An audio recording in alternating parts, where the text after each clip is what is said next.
Okay, right. The talk will be mostly RISC-OS developments because I was planning to do a lot of the sort of prep for RComp yesterday, and of course that didn't happen. So this is primarily a RISC-OS developments talk, and the sort of RComp references will largely be based on the hardware that's being used. So I will just connect to my Pinebook Pro. So let's share screen. Thought we'd kick off with a brand new announcement and demonstration, because it's always good to start with something that you haven't seen before. And if my voice gives out, at least you'll have seen the exciting bit. This is something that's been in my head for probably the best part of 10 years, that we finally got round to doing, with the help of our diligent programmer Andy, who was also responsible for Pinboard 2 and a lot of the TCP IP work. And this project is called CacheFus. It may end up with a different name because there may be a name conflict there when it comes to actually registering the module. But CacheFus gives you a little hint as to what it might be actually doing. One of the things we've come across with IRIS when porting applications from other platforms is that they expect that the operating system will provide a level of disk caching. So it's not uncommon for them to hit files on the disk repeatedly and hard throughout their operation, because on other platforms that would mean that you would hit it once on the disk, and then the rest of the time it will be pulled straight from the memory cache that the operating system offers. If you look at an operating system like Windows, for example, most of the memory is used for disk caching when it's not being used for applications and other things. Caching of data is a huge part of modern computing, which has largely passed RISC-OS by. Now, for a long time, it's been on the roadmap for future filing system bounties, but as yet it's not materialized. And with something like IRIS, which is a demanding application, it became more and more desirable. Last year, we produced IRIS RAM, which copied IRIS to RAM and ran it from there for speed.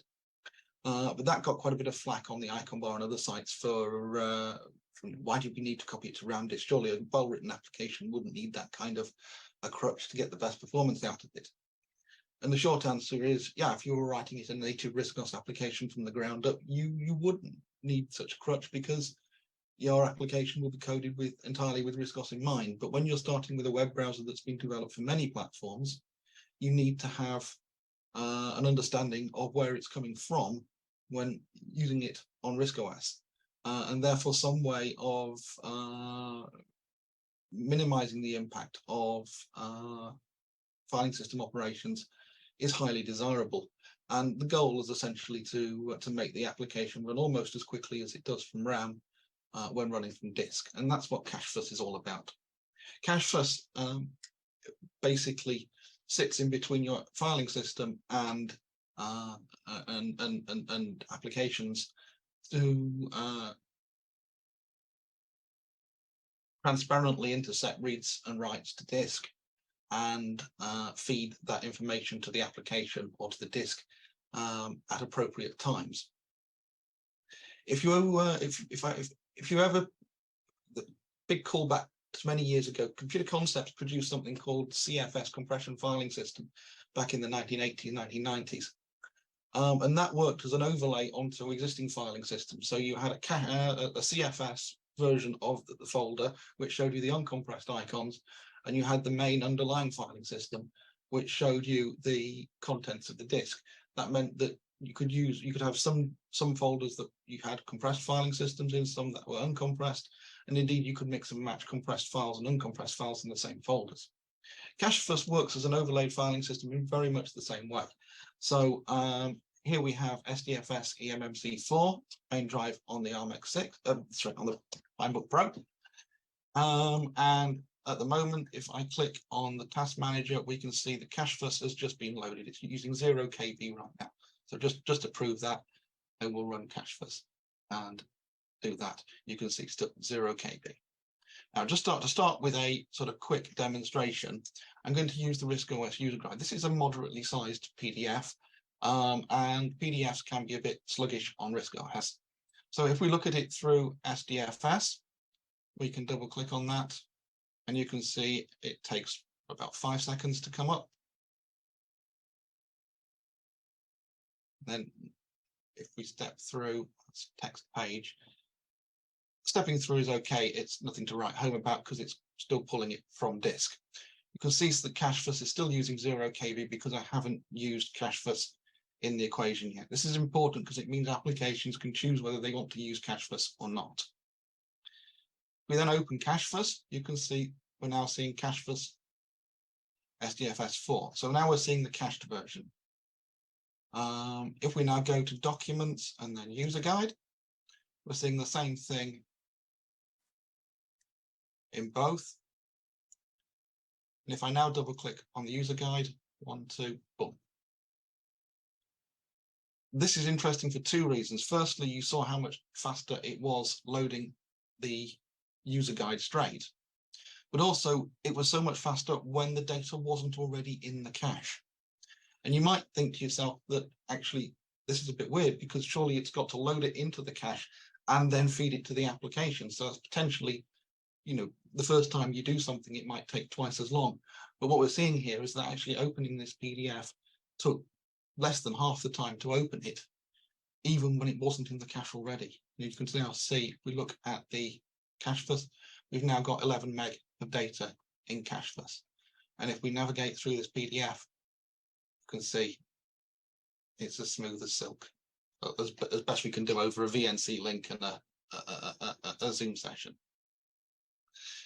So that's what cache-fus is all about. This is basically the first version to come off the production line.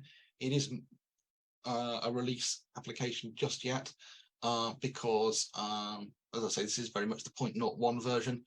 Andy surprised me with it on I think Wednesday. I'd spoken to you.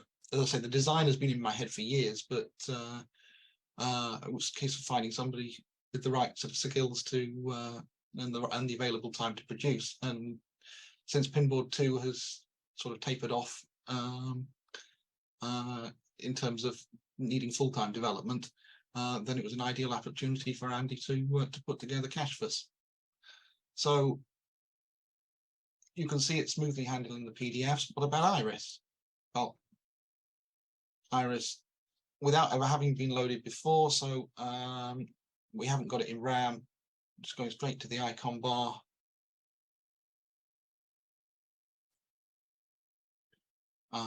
You can see Iris being snappy.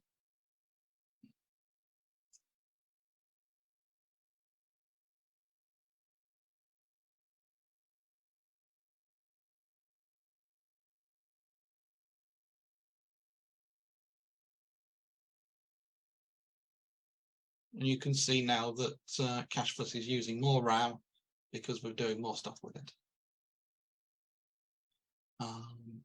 The one thing it's not being used for, incidentally, is the browser cache, because that at the moment this version of Iris, we've run it directly from the SDFS version, but I have put a line in the run to tell it to load the actual application data from cache-fus. So if we bring up the command line and we go show Iris star, you can see that Iris is being used for the cache, used through cache-fus. I've also set up a second path for a non-cache version if we need it, and I believe also the big thing that benefits is the font system. You can see here that Unix FC is now using cache-fus. And one of the things I discovered when testing Iris was that on complex pages like Wikipedia, where they would often have many languages down the left-hand side, if you had fonts that could display all of these glyphs, the performance hit was dramatic. If you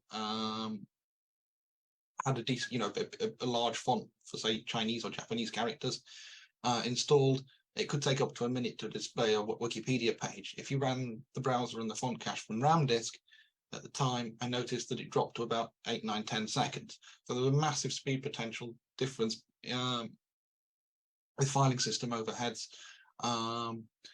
when testing. That was on an ARMX6 with running from SSD. So this is not something that is just magically fixed by SSDs. Iris on the Pinebook Pro with the eMMC outperforms an SSD on the ARMX6, for example. So and the SSD isn't a magic bullet. So the importance of having things like the font information cached in RAM is key to getting a more responsive web browser. So, you know, if we go to the Wikipedia page,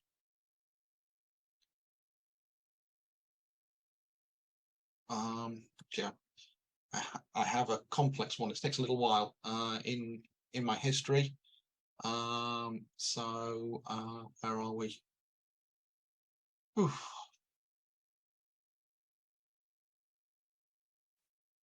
Should be something about the Atlantic Ocean in here, which I am suddenly not seeing.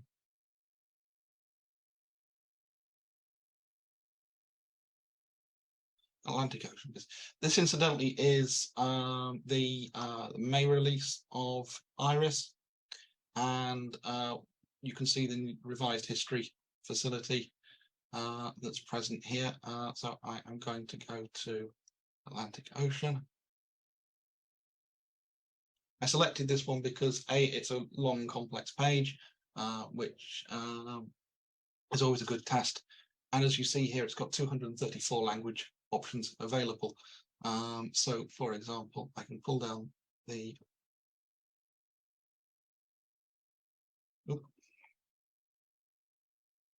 language menu and then choose to have it in some sort of bizarre language that I have absolutely no idea what is. But you can see that that was quick and speedy, and Iris displaying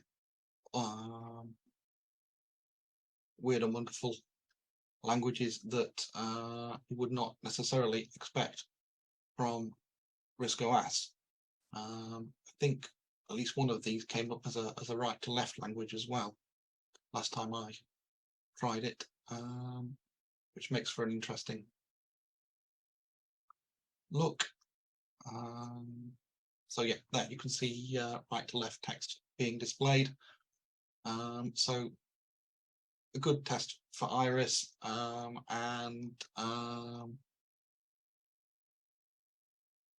an interesting demo all round. The latest Iris also has an emphasis on printing, so we now can go to File, Print, and it helps if you load a printer driver. So let's load a printer driver. And now File, Print. And in something of a rarity on RISC-OS, we actually have a print preview. So we can type the scale of the page to fit. And we can see in advance what's going to print.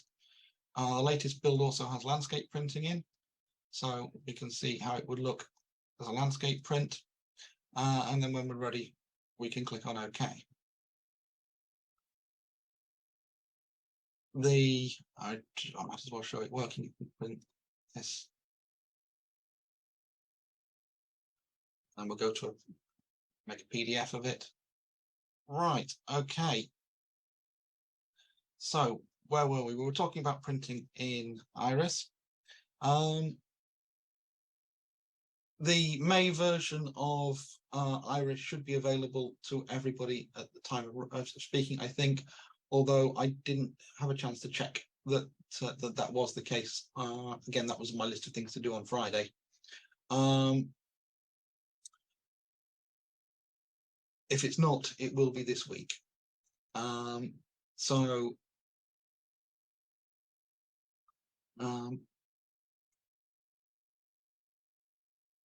the other thing I was going to show with Iris was the revised bookmark system that we introduced earlier in the year. You can see the bookmarks bar and the revised bookmark thing. It allows drag and drop between the sites, so we can drag items like, say, RISC-OS open onto the sites folder, pull down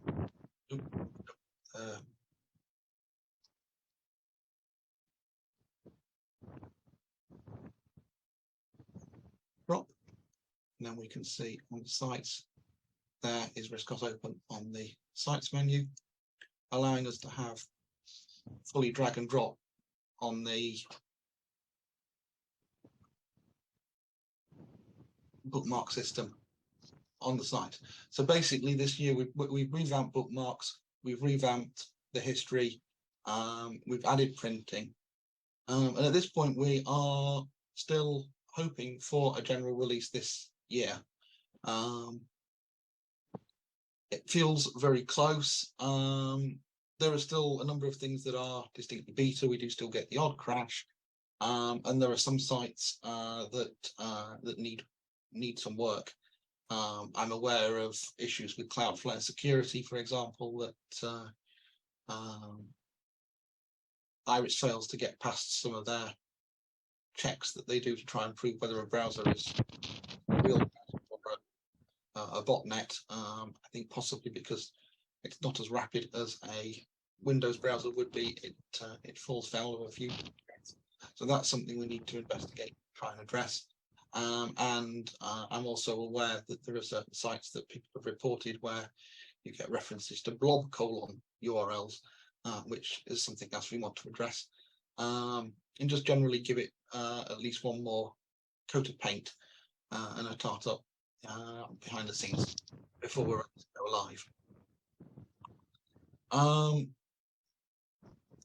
Cache Fuss, I hope, will be sort of available this summer.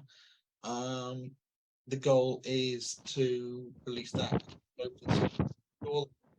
So like our previously released projects like Pinboard and the network stack, you will have Cache Fuss available as a free download with documentation and source code provided. On the subject of Pinboard, we have version 2.02 of Pinboard supposedly live now, although with Richard being down sick as well, we may not have got that actually out. I did send him his release tips yesterday, but whether they've actually made it onto the website, I don't know. So keep an eye on the RISC-OS Development's website for Pinboard 2.02. The revisions are minor. We've addressed an issue that could cause sticky notes to begin to shrink and potentially come up with very thin column down the one side. That's now been resolved, so we shouldn't have shrinking stickies. And we've added a new feature for users of network filing systems like NAS storage devices and things. If you pin folders from a NAS to the desktop, and the Pinboard gets loaded before, say, Landman 98 or OmniClient gets loaded. Previously, the icons wouldn't plot because they weren't there. In 2.02, it now shows shows network drive as broken links until the file system comes up. When it does, it fills them in automatically so that you can see your network connections come live on the desktop as and when they are ready. That means you can basically have NAS folders pinned to your backdrop, and when you've loaded OmniClient on Landman 98 and made the drive available, boom, boom, boom, boom, boom, they'll pop up and be active on your desktop. So those are the two changes in 2.02, which is basically just addressing the two bits of feedback we've had on things not working quite as people would have expected in the previous or in the launch version. Pinboard 2 now comes with a Pinboard 2 manual, which covers pretty much every aspect of the software. You can see it's 53 pages long, but the text is nice and big and lots of pictures. So hopefully that's fairly easy to digest.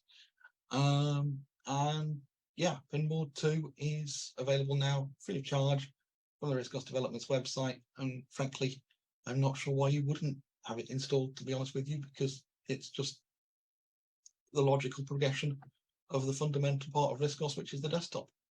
For those not familiar with Pinboard 2, essentially it turns the Pinboard into a filing system so you can save files directly onto the desktop. So could load, edit, save, text file direct to the desktop. It provides all sorts of facilities, acting like a filer. You can have folders and things on the desktop, put files in it. You can choose where these files are on disk.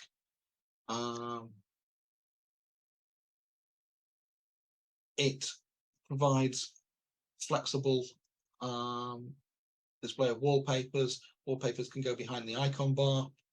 It can generate transparency effects on the icon bar. So here you can see the pine trees are etched into the desktop. A couple of people have said that they couldn't get that to work on their machines.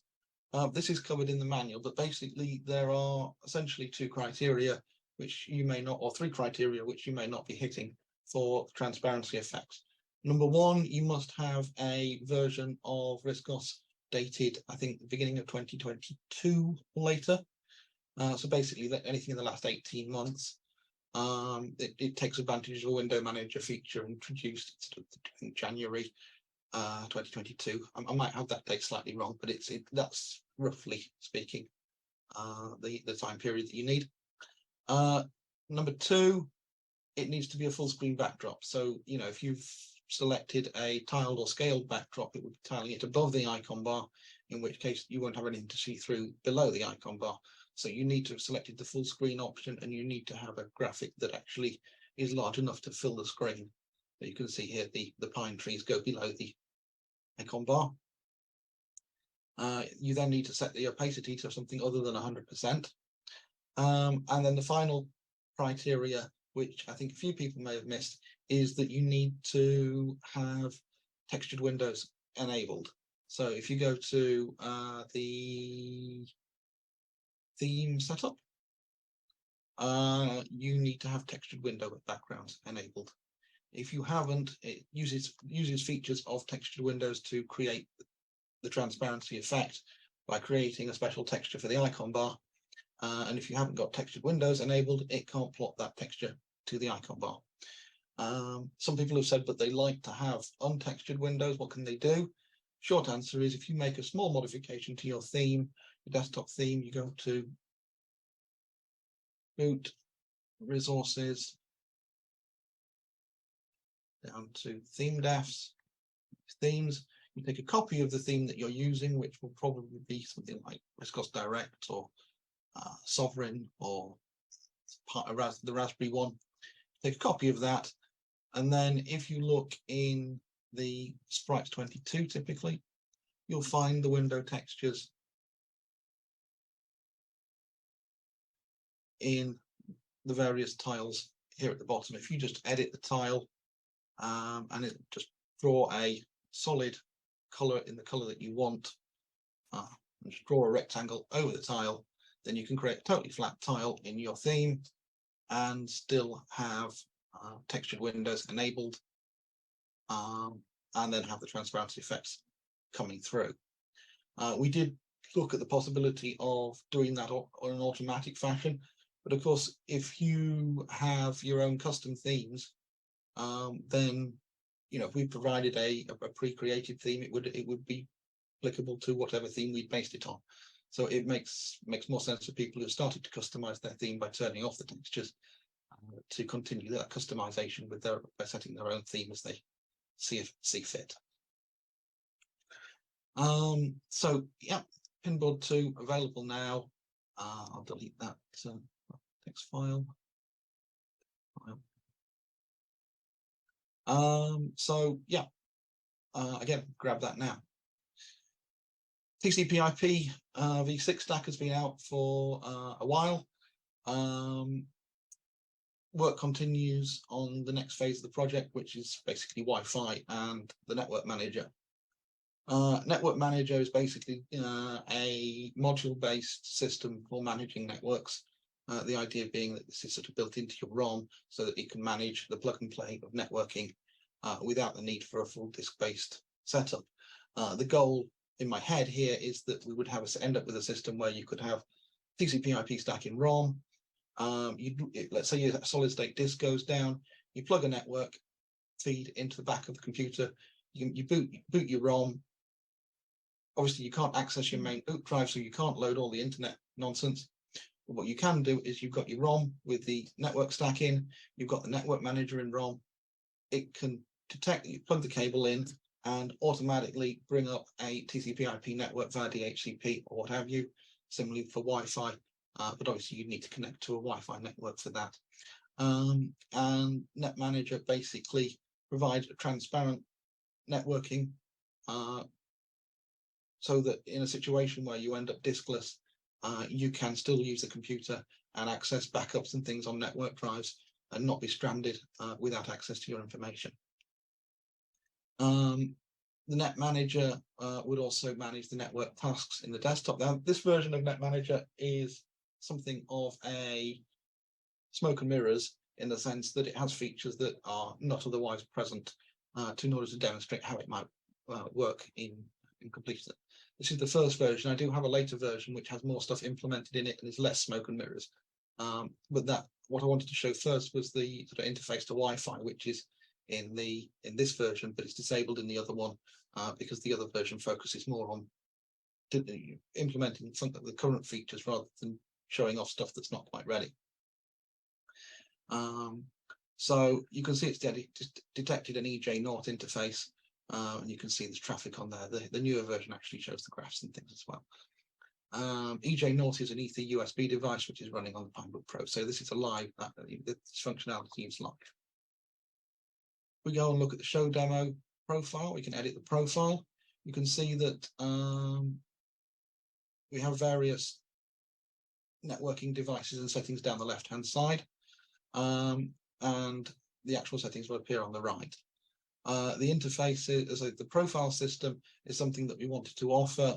It's common in most modern networking solutions these days, where you can set up networking profiles for wherever you are. So if you're in the office, if you're at home, you're out and about, you have a default DHCP based settings, or when you can simply select the profile you want from the menu without having to manually reconfigure the networking when you're traveling. So you can see here for a wired network address, we might have the addresses. We could add additional addresses. We could set the whole thing to just automatic DHCP configuration. Put in our default router address and add additional routes if we see fit. DNS settings and ShareFS in this version are not fleshed out. They are in the later version. You can see here an entry for Atheros USB Wi-Fi adapter. This is, as I say, smoke and mirrors, but is based on stuff that might or might not be more or less working in other builds of the stack. You can see here we have a security tab with so that we can select our network SSID and encryption settings. So we can choose our encryption setting and password. So we say WPA2 and put in our network password for our home network.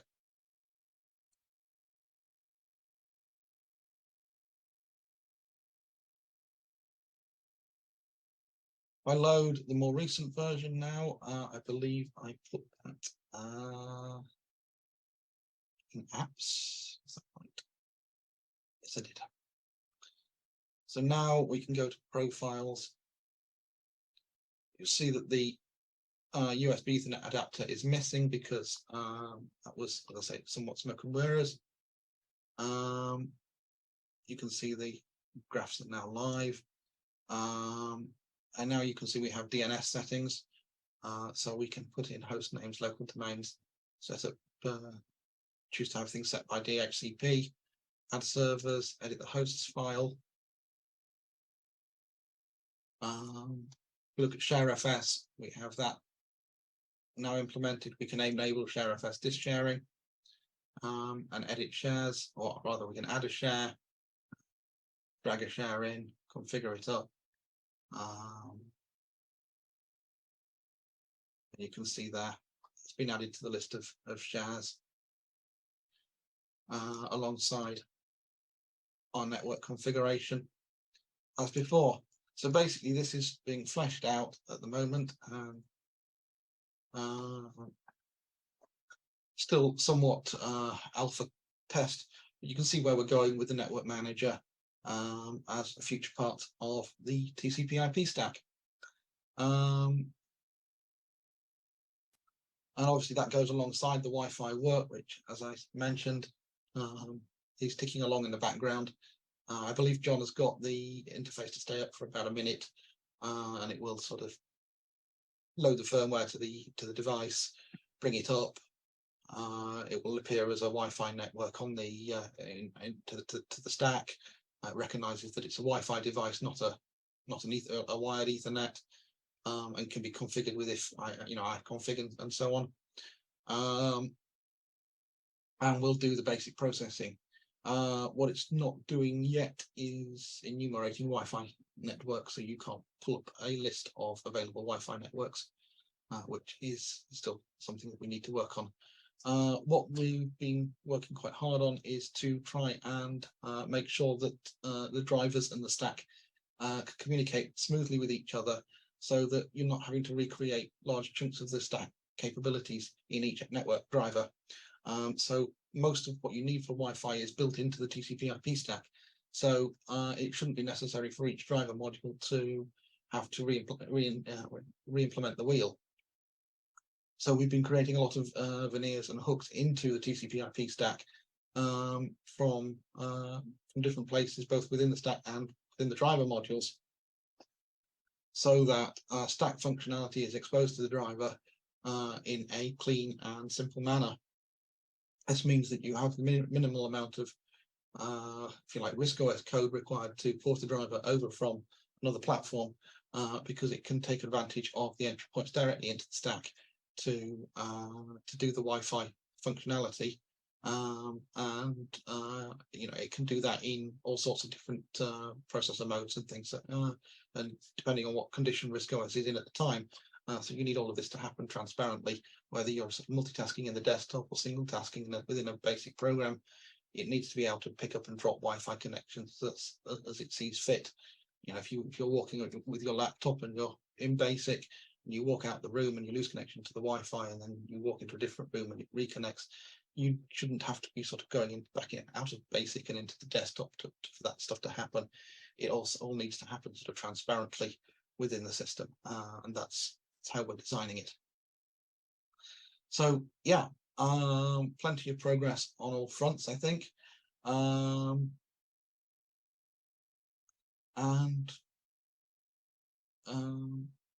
Yeah, I think that's probably a suitable stopping point on what we've been doing with RISC-OS developments. I'm just trying to sort of run through my head whether there's anything else I wanted to specifically talk about on the ROD front. Oh yeah, on the IRIS front, question had been raised to us about plans for IRIS once we get the release version of the software out. RISC-OS Developments has set aside funds so that we can continue developing IRIS after the release, and so maintaining and keeping that up to date on a regular basis should not be a problem. Obviously, at that point, the IRIS source code will be available open source, and so anybody can contribute code updates to that. But we will have funding available to continue development of IRIS in the future. And the other question somebody was asking was, what was the point of having a native desktop browser versus sort of a cloud browser or other ideas for implementing browsers? I think it's important that we do have a native RISC-OS browser that is an actual application that runs on the desktop outside of an internet connection, because browser these days is considered to be rather more than just a program for accessing the internet. In other platforms, it's common for applications to use browsers as their whole interface. So it's not uncommon to see an application where how it interacts with the user, the buttons, the icons, the input, the output, everything is done in HTML.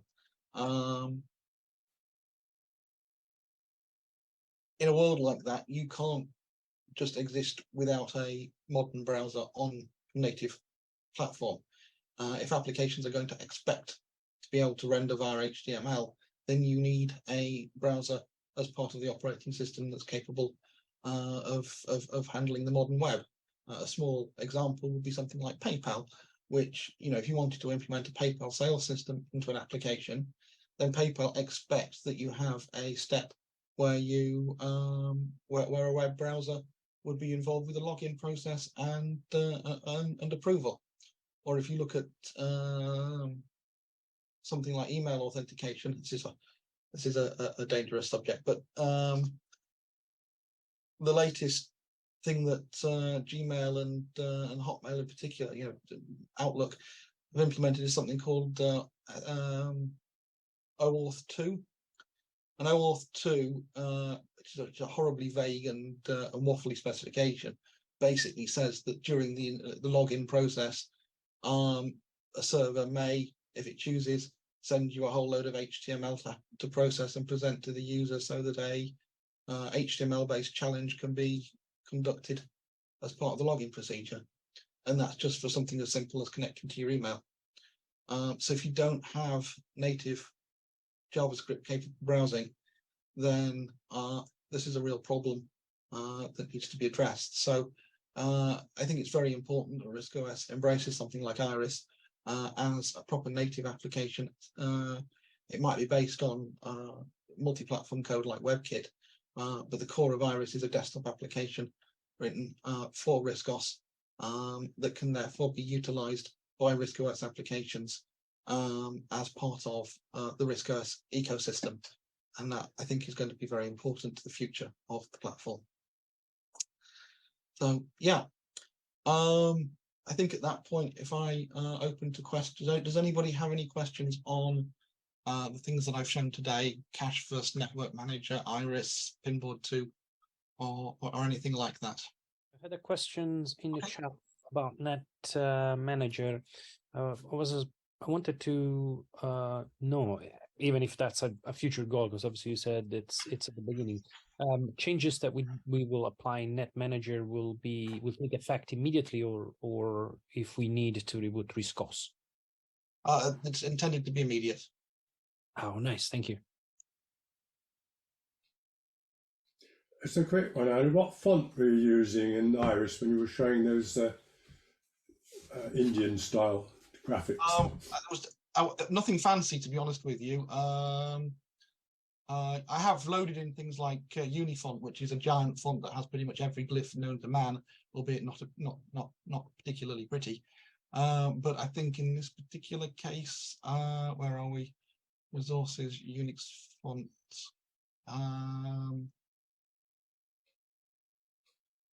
It's free font and just the bits you hear and Liberation, basically a bunch of royalty-free open source fonts. I think the only thing I hadn't got in there were the Far Eastern glyphs, the Chinese and the Japanese character sets. As I say, I did at one stage have additional character sets in there for that, although I took them out at the time because of the performance impact that they had. If it's sort of making things up to 6 times longer to open a page when it wasn't running from RAM, that was a problem. So we've never shipped a version with those extra fonts loaded, but they do. You can add them and they do work. It's just that I'm going back a couple of years, to be honest with you, when I last did the testing. But yeah, I was trying to find the chat to see if there was anything happening in chat that I needed to. Jeremy was asking, does the PDF printout contain text? The Iris printout is for better or worse, is graphics based. This basically Iris printing. Where are we? Iris printing is based on a graphical print. Essentially, it's a what you see is what you get print. So unlike other browsers, which can be quite hit and miss what you get when you do a print, in Iris, what appears on the screen is what gets printed. So, if it went print, we literally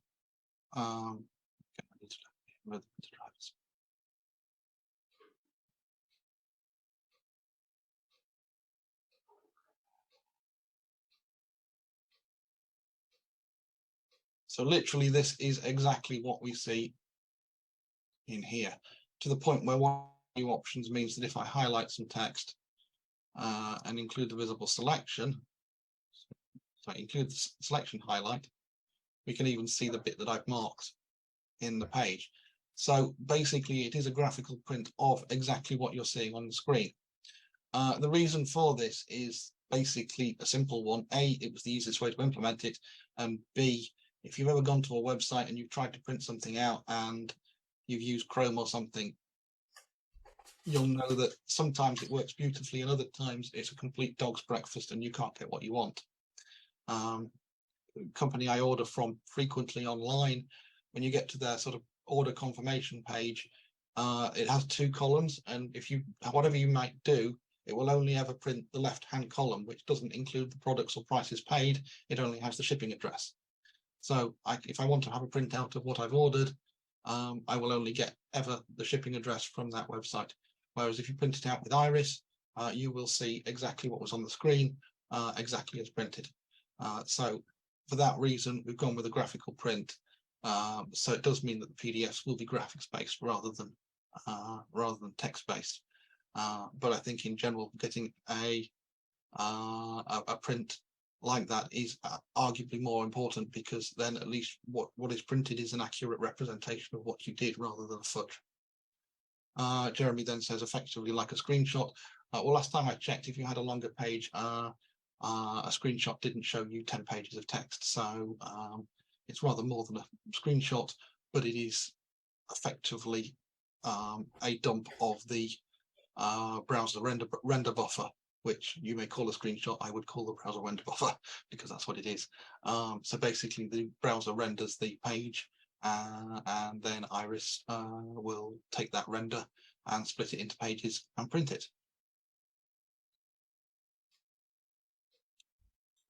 So yeah, I mean, if I make the page longer than the screen, so file print, we can then say only visible selection, in which case we only see the visible selection, or I can do that and the whole page renders. And in one of my previous examples, you saw it go over onto a second page, but this particular page isn't long enough to show that. And that also means if you just want to show, just print out a small section, like a QR code or something, you can just adjust the size of the window, tell it to print the QR code, or to print just the visible selection, and then you'll just have the QR code printed, if you don't want to have all the other nonsense on your Amazon return displayed. And somebody says, I noticed that you have a USB camera icon on the backdrop. Is that the web?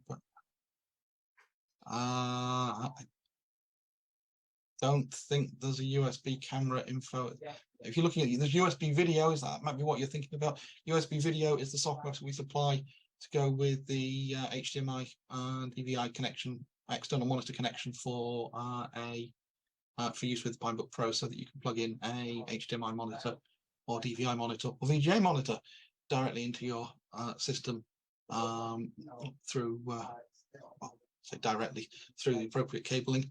And we supply the cable and the USB video software to allow that to work. So that may be what you're seeing and what's confusing. We don't currently have a webcam facility on Pinebook Pro. Yeah. Mark Stevens asks, are you looking to support OAuth 2? I would love to support OAuth 2, but it's not likely anytime soon. For one, it requires the level of web integration that RISC doesn't have. Point 2 is, if you look online for people, there's a guy who did Pegasus Mail, did a blog about supporting OAuth 2, and it took him, I think, I want to say something like multiple hundreds of hours to implement, months of development time, and even then only worked for one of the 2 major services that was offering it, because they hadn't been able to agree on how they were implementing OAuth 2. So I wouldn't hold your breath on that one, for the reasons just mentioned. But yeah, I mean, it's got to be on a roadmap somewhere, but it's probably not a high priority unless there's separate funding available for that, I think, because it's quite a major undertaking. would be good to have net manager configuration changes password protected for another level of security. Okay, that's something we will need to bear in mind. I don't know what I want to think about that, because I'd be inclined to say that maybe the operating system needed some kind of security before net manager, but I will certainly mention that to the programmer as to see what we can do on that front. I suppose you could say something similar about Fling Boot, couldn't you, really, and the configuration there, but we do have the maybe some link into the